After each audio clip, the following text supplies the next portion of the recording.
Okay. So, let us move on to the third part of the introduction, where we are going to look at the scope of the course, what exactly we are going to discuss in this course. First, so far we have been discussing about thermodynamic approach, transfer phenomena approach. The title of the course says continuum mechanics and transfer phenomena. So, we need to justify why we study continuum mechanics and transfer phenomena, that is what we will answer to begin with. Okay. What are the course objectives and learning outcomes, and then the course overview, okay. Of course, the textbooks. Okay. So, why continuum mechanics and transfer phenomena? To answer that question, first we should split the title into two, namely continuum mechanics and transfer phenomena. So, we should answer the question, what is continuum mechanics? To answer that, we should first know what is continuum. Okay. Once the first lecture will discuss in detail about continuum hypothesis, but for today's lecture just give a small introduction about continuum hypothesis, or what does continuum mean. Okay. Just in one line, we know matter, be it gas, liquid, solid, are made up of molecules. So, if you zoom in and analyze, we will have to analyze in terms of molecular behavior, but in continuum hypothesis, when we mean continuum, we ignore all the molecular structure. We say that matter occupies continuously all the space. If you give a molecular picture, there are void spaces, but if you give a continuum picture, you have gas, liquid, solid occupying continuously. Okay. So, assume matter, be it gas, a liquid or solid, as continuous, though at the molecular scale they are not continuous, ignoring all the molecular details. That is what we mean by continuum. Okay. Now, what do we mean by mechanics? We want to formally define mechanics. It is the study of external effects, for example, forces on a physical object. Okay. Now, what is that physical object? It could be a solid, in which case becomes solid mechanics. Okay. How does a solid respond to an external force? Okay. Solid mechanics. And when I say solid, we consider solids whose volume changes, okay, not a extremely rigid solid which does not change at all. Okay. That is not the scope of solid mechanics. Okay. And of course, if the object is a fluid, then it becomes fluid mechanics. So, mechanics deals with study of external forces and how do they respond. It could be object could be a solid, in which case solid mechanics, it could be a fluid, in which case a fluid mechanics. Okay. Now, mathematical equations that describe the physical laws are common to both the subjects. If you look at the equations which govern the mechanics of solids and mechanics of fluids, those equations are almost similar, and that is why we study the subject of continuum mechanics. Okay. So, what are these physical laws? We will mention shortly. Okay. Study of solid and fluid mechanics through a unified approach. Why do we do that? As I told you, the equations are similar. So, it is advantageous if you study solid and fluid mechanics parallelly, you can know the link between them, and that is why we study solid and fluid mechanics through a unified approach, and that is why we say as continuum mechanics. Okay. The scope of continuum mechanics extends from solids to liquids to gases, I mean all are encompassing, all encompassing subject is continuum mechanics. And we mentioned about physical laws. What are the physical laws? The conservation equations formulated based on the laws of physics, namely laws of conservation of mass, momentum and energy. Okay. Usually we talked about conservation of momentum and then energy and then species mass. In the scope of continuum mechanics, this mass refers to the total mass. So, here we have conservation of laws of conservation of total mass, momentum and energy. Okay. To summarize continuum mechanics, the scope of continuum mechanics, it involves the study of external effects, forces on solids and fluids equations are similar, and that is why we study them together, and the conservation laws are related to the conservation of mass, momentum and energy. Okay, now why continuum mechanics and transfer phenomena? To answer that question, let us look at the scope of continuum mechanics as we have just now listed. Study of solid and fluid mechanics through a unified approach, and conservation of equations formulated in the laws of physics, namely conservation of mass, momentum and energy. Okay. Let us also list down what we have mentioned the scope of transfer phenomena. We said subject of transfer phenomena includes 3 closely related topics: fluid mechanics deals with transport of momentum, heat transfer, transport of energy, mass transfer, transport of mass of species. Okay. So, this course is going to combine both of this, study of continuum mechanics and transfer phenomena. Why do we do that? First main objective is that we have laws of physics, which is what is discussed in a continuum mechanics course. We have the conservation equations, which is usually discussed in a transfer phenomena course, which is applied in chemical engineering. We like to bring a close link between the laws of physics and the conservation equations of mass, momentum, energy and species mass used in chemical engineering. This link is brought out more clearly in a when we discuss continuum mechanics and transfer phenomena together. We have been the conservation equations play a major role in chemical engineering. The close link between the laws of physics and the conservation equations of mass is what is brought out in this course. Okay.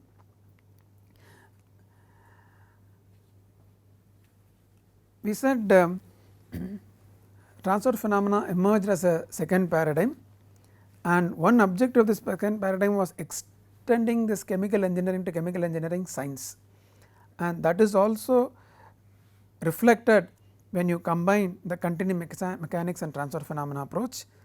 Introduces this transfer phenomena as an extension of science. When we science, of course, we mean subject of physics here, rather than a separate engineering subject.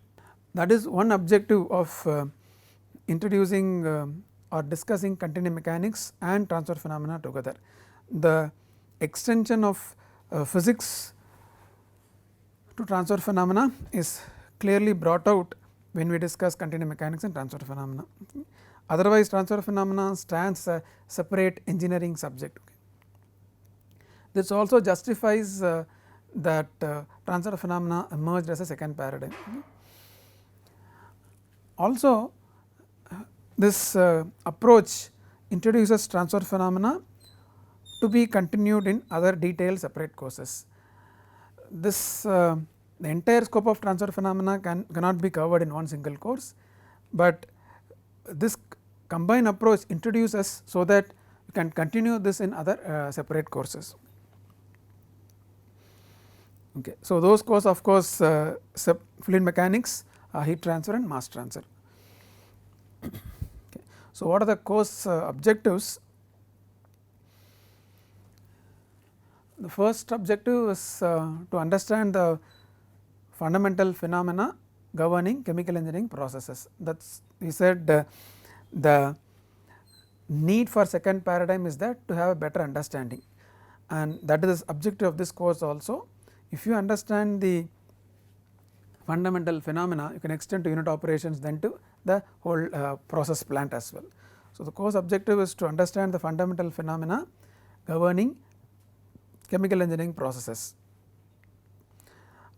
The fundamental phenomena are few, but you can apply for a wide range of processes. Okay.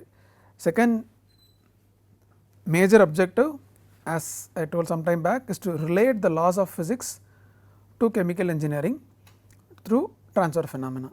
We have the laws of physics on one side, we have the conservation equations used in chemical engineering on one side, which forms under the topic of transfer phenomena. We like to relate these two.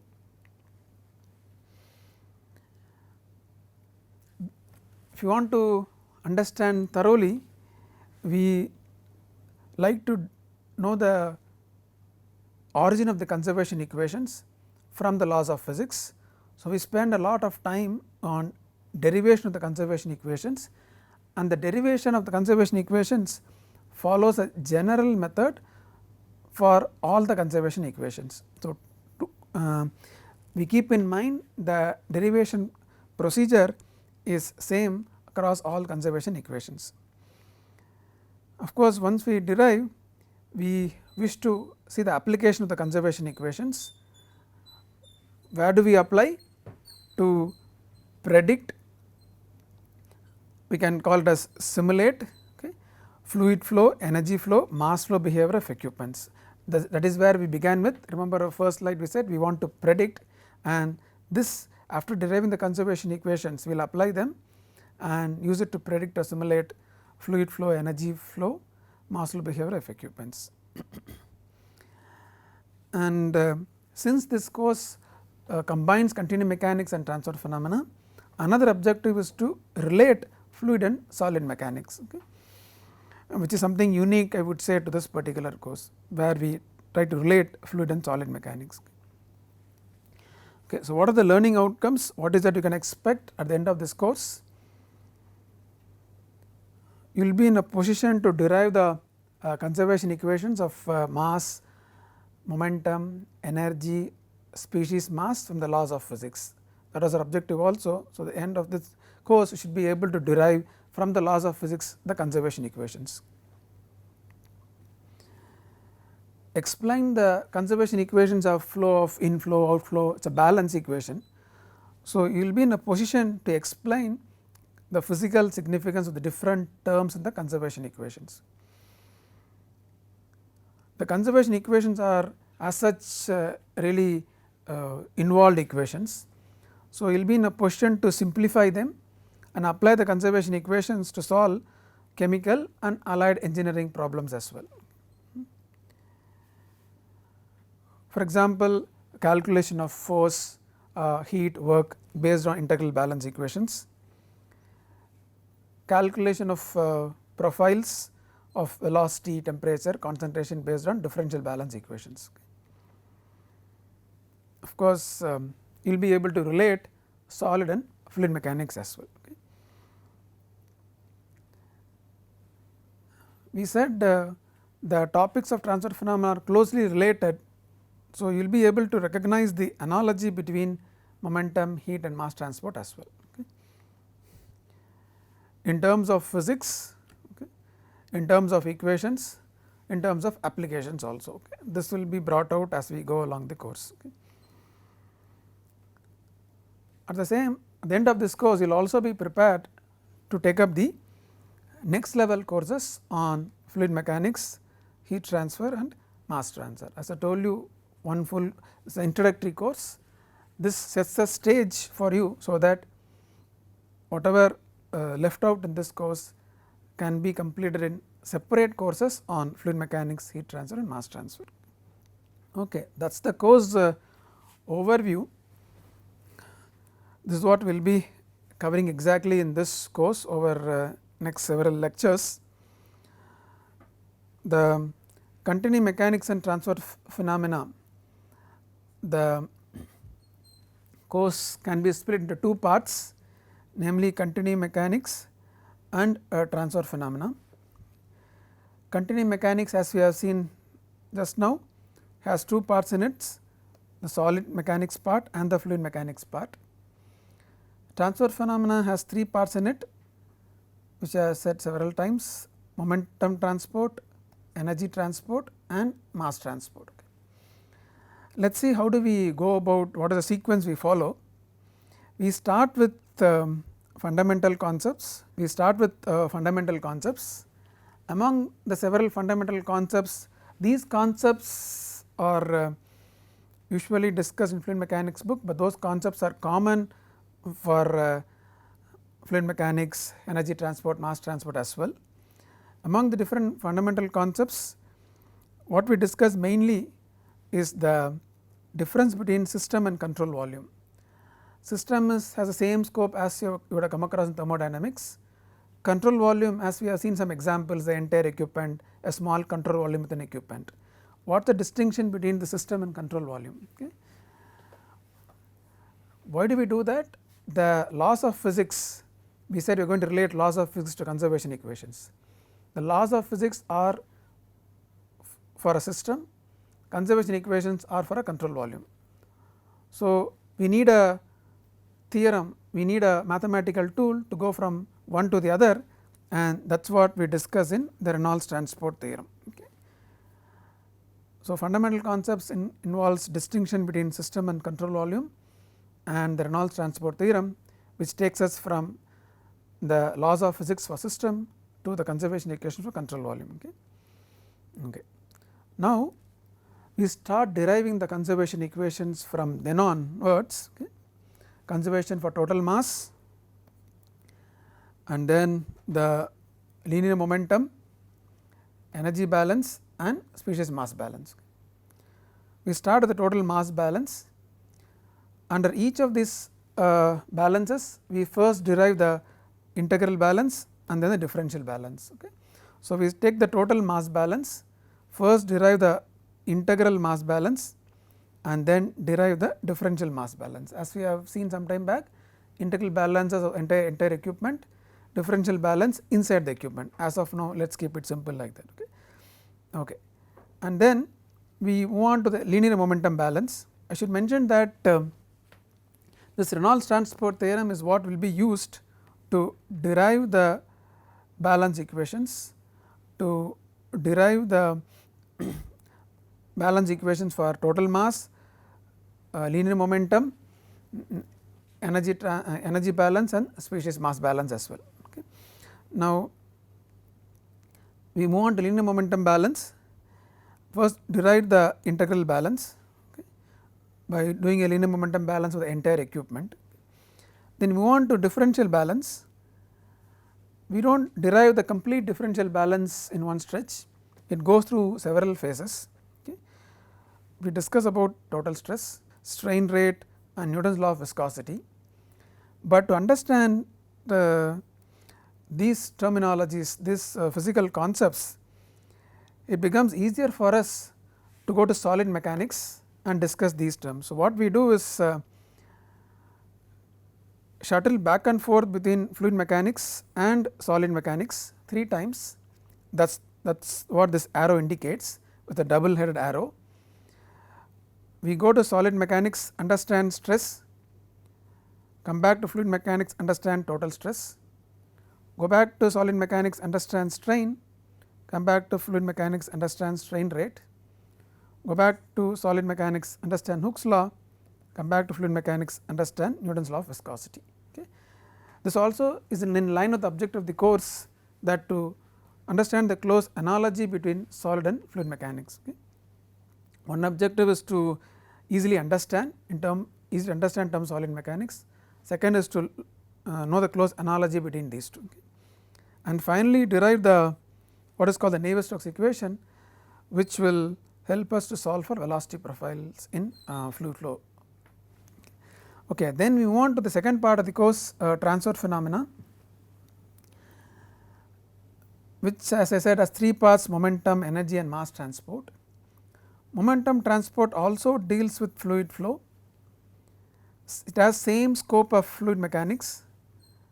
So, we just look at the similarities or small differences between fluid mechanics and momentum transport, how they are analogous, and that is indicated by this double headed arrow here. Okay. So, just in lecture we will discuss how momentum transport is similar to fluid mechanics. A typical transfer phenomena book discusses fluid flow under the heading of momentum transport. We are discussing under the heading of fluid mechanics, and just look the similarity to momentum transport. More on that when we come to that part of the course. Okay. Move on to energy transport. Here again we derive the energy balance, first the integral balance and then the differential balance, once again using the Reynolds transport theorem. And we also look at the Fourier's law of heat conduction, and the differential balance will be used to solve temperature profiles. Move on to mass transport, which means species mass transport. So, derive the species mass balance equation, once again integral balance and the differential balance, and discuss the Fick's law of diffusion, and the differential balance will be useful for deriving concentration profiles. Now, under each of these conservation equations, we look at applications for integral balance equations and the differential balance equations. Once we discuss integral balance equations, we look at some applications for total mass balance. Once we derive differential balance or total mass balance, we look at applications of differential balance equations. Likewise, throughout the course, we have a lot of examples to illustrate the applications of the equations which were derived both for integral balance and the differential balance. At the very end of the course, we discuss another method of deriving the conservation equations, which is called the shell balance method. Shell balance method is just a subset of what we have discussed earlier. Using shell balance method, we can also derive the same differential equations, a subset of the differential equations. So, we look at application of shell balance to derive differential equations for few examples across fluid flow, energy flow and mass flow, species mass flow. One main focus would be on curvilinear coordinates, meaning cylindrical and spherical coordinates. Throughout the course, to pay attention on the concepts and not to focus on complexity, we will focus only on Cartesian coordinates. Only at the very last part of the course, only this part of the course, we will take some examples of curvilinear coordinate systems, namely like pipe flow, etc. Okay. Usually transfer phenomena start in the 6th semester or so. So, how does this transfer phenomena, continuum mechanics and transfer phenomena course differ from a transfer phenomena course in a higher semester? Okay. This will be useful if you want to take part in this course and if you are still in a higher semester. Okay. In terms of concepts, the concepts are same. We discuss about transport of momentum, energy and mass in both the courses. Okay. Of course, that cannot be different. In terms of viewpoint, that is a difference. We said one of the objectives to link laws of physics to the conservation equations. So, this is more of a course which closely links science, which I mean physics, and transfer phenomena, that is being emphasized. Okay. So, you have a feel that you are slowly graduating from your second semester to the third or fourth semester, extending the concepts learnt in physics to chemical engineering. Okay.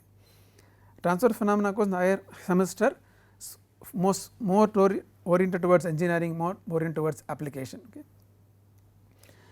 In terms of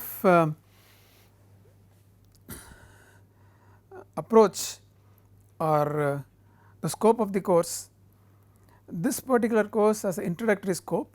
So, we introduce the transport of momentum, energy and mass, so that you continue in separate courses later on. Okay. But a transfer phenomena course in the higher semester is looked upon as a unification of concepts learnt in the earlier courses on fluid mechanics, heat transfer and mass transfer. Okay. So, it is an introductory course, that is a unifying course. Okay. In terms of applications, of course, we are going to look at very simple applications. As I told you, we will hardly look at any cylindrical geometries, spherical geometries. We will not look at transport, convective transport between interfaces. Okay. Applications in a 6th semester course are a little more advanced. In terms of solution methodology, we solve all the problems starting from the general conservation equations. Having derived the conservation equations, we start from that, simplify that and solve the problems. Usually in a transfer phenomena course, the shell balance approach, which I mentioned some time back, which we will discuss towards the end of the course, will be used to solve the problems. And to provide the link between these two approaches only, we discuss the shell balance towards the end of the course. Okay. Before listing the textbooks, I like to mention the idea of this course introduction to just give you an overview of what is going to come forth, to get a vague idea of what is going to come forth, not to give a very clear picture. Some of the terminologies, concepts, topics which I would have mentioned may not be very clear to you. Many of the introduction is for a transfer phenomena course. Some of the concepts will become clear, or many of the concepts will become clear as we go along the course, and the full introduction will become clear after taking the next level of courses in fluid mechanics, heat and mass transfer. Okay. So, coming to the textbooks for this course, for fluid mechanics there are several very good books. The book which we will follow is one by Sengal and Simbala. It is a very good book in terms of explanation, in terms of very colorful pictures, in terms of which improves understanding. Okay. And Fox and McDonald is a classic book in its 9th edition now, a very good organization, a lot of problems, really lot of problems, both the examples and exercises, and we are also going to use many of them in this course. Okay.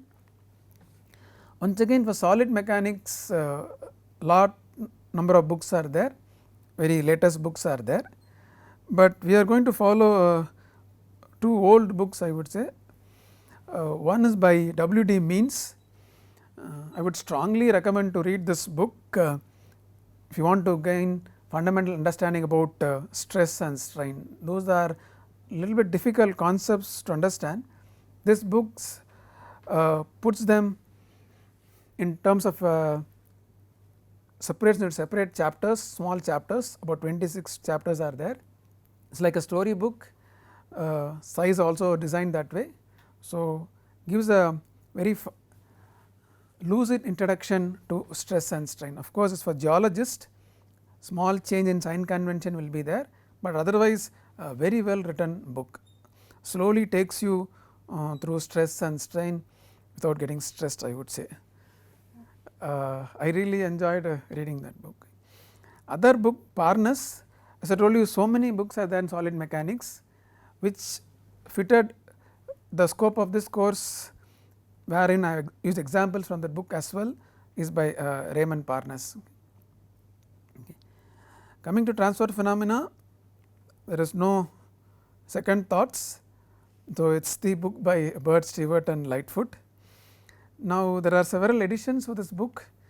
We have the first edition, second edition, and then you also have introductory transfer phenomena, a very recent book. Okay. The first edition is much more easier to read compared to the second edition. So, if you are lucky enough to get the first edition, please read that. Okay. Second edition will be more involved, but easily available as well. Introductory transfer phenomena in terms of topics are almost same, but being introductory, the derivations of all the steps or the steps in a particular derivation are all shown in that book. That is a difference. Problem, scope almost same as the other book, but he shows the every step in the derivation. Okay. So, if you want to derive something, you can easily look at it. Okay. Another book also I would say equally very good book is by Wilty and other authors, Fundamentals of Momentum, Heat and Mass Transfer, a very student friendly book compared to the second edition of BSL, I would say. Okay. So, in terms of suggestions, first edition of Bird, Stewart, Lightfoot, and then Fundamentals of Momentum, Heat and Mass Transfer. Okay. Very readable book and very well structured as well. Okay. Okay, with that we come to the close of this introduction to this course, and we will continue with our lectures on the regular topics next lecture onwards. Okay.